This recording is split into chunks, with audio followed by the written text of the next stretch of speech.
What's up, my FBA brothers and sisters? We gonna talk about these coons and tethers today. I keep seeing videos of these clowns trying to defend Charlie Kirk.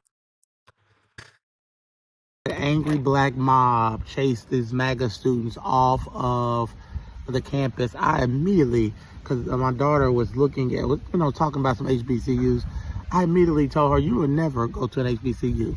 It's not happening. I told my black daughter, you are not allowed. You can go to any school you want to, but HBCU is not one of them. To all my black brothers and sisters, let me explain to you what it looks like and sounds like when you say things like Charlie Kirk is racist to a common sense person. It immediately gives off the impression that you're unintelligent, because it takes 8th grade level research to go a step further after seeing a clip or a post where it looks like Charlie Kirk may have said something racist to find the full context of what he actually said. Or it just makes you look ignorant. Like, I'm sorry, if I see a black pilot, I'm going to be like, boy, I hope he's qualified.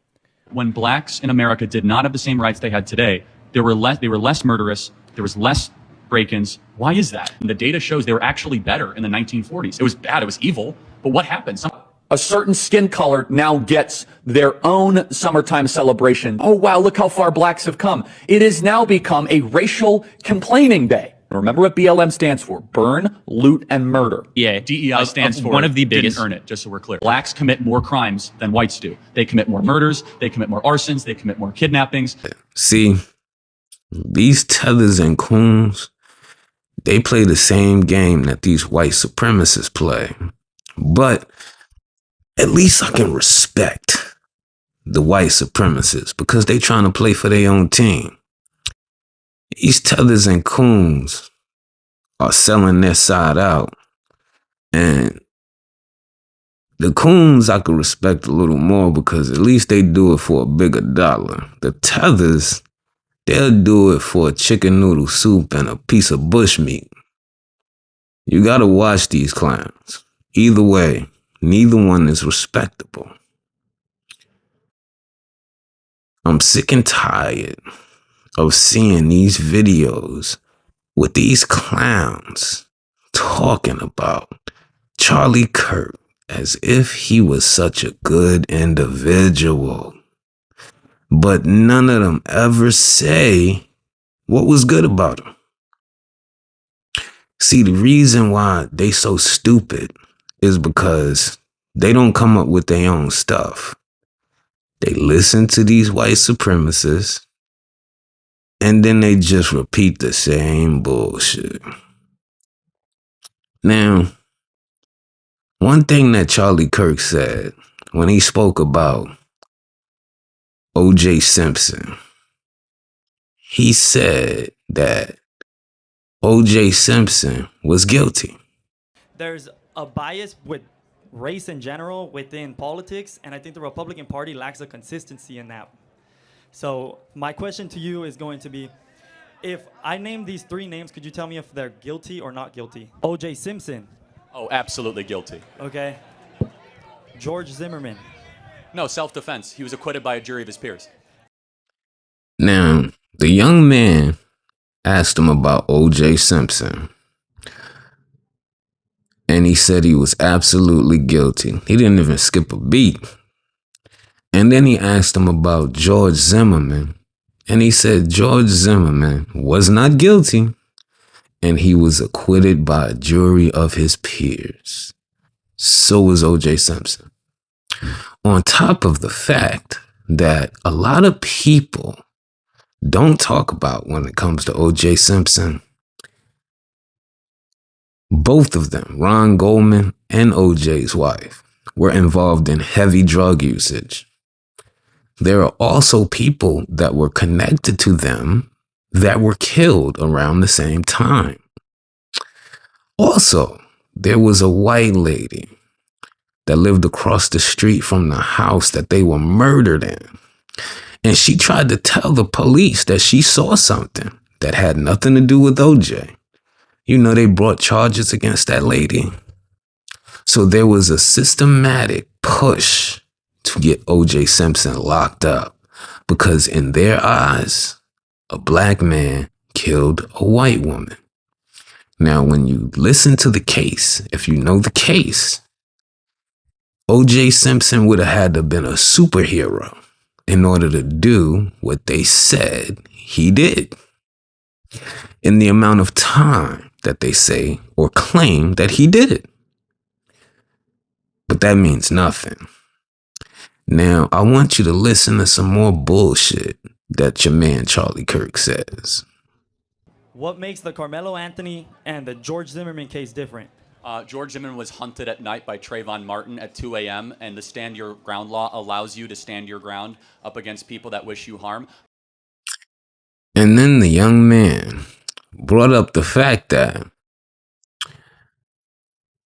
George Zimmerman followed Trayvon Martin.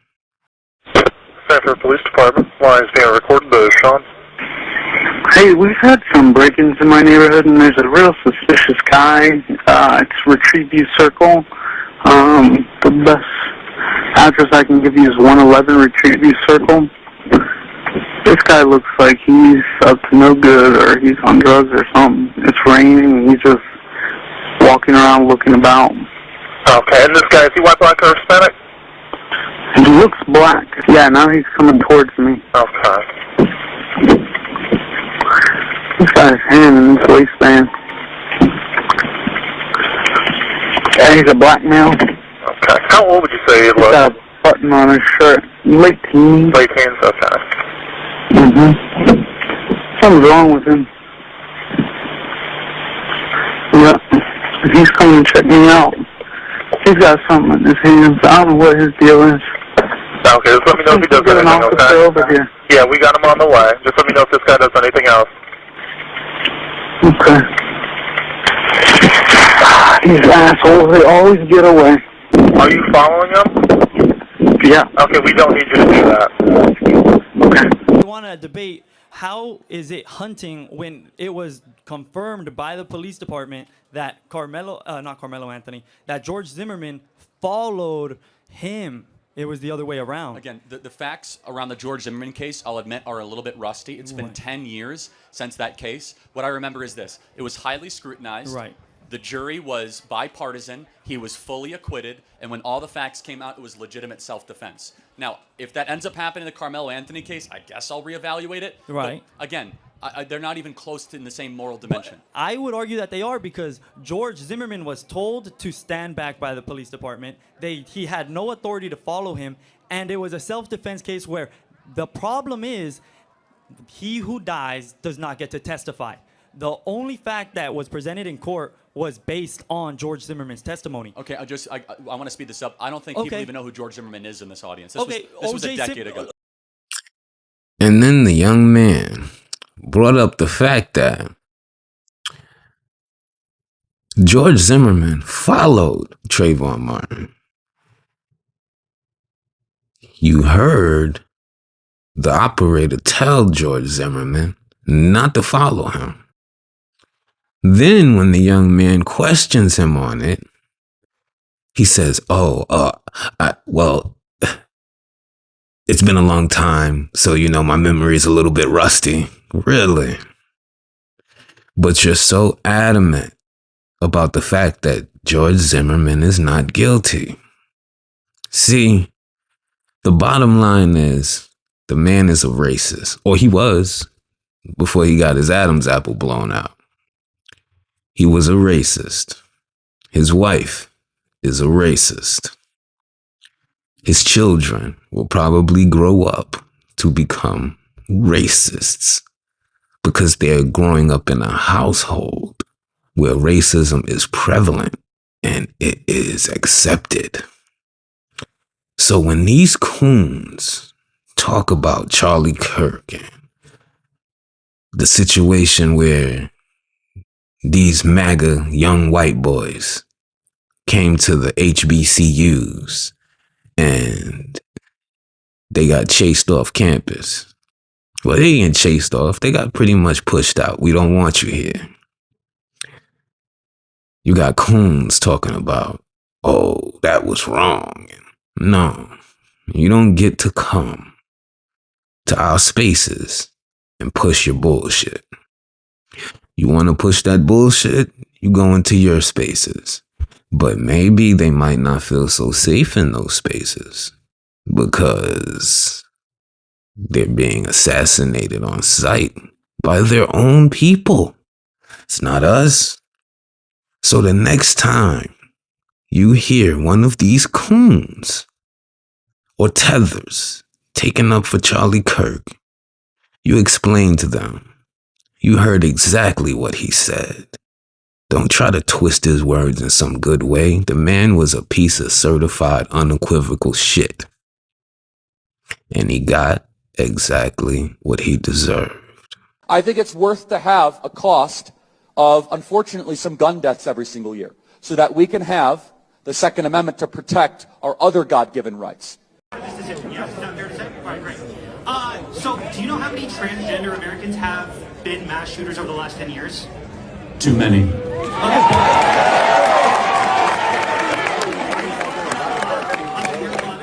5. Okay, now 5 is a lot, right? I'm gonna give you some credit. Do you know how many mass shooters there have been in America over the last 10 years?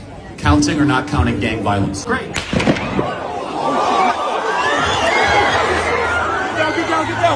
It's that dirty toothpaste.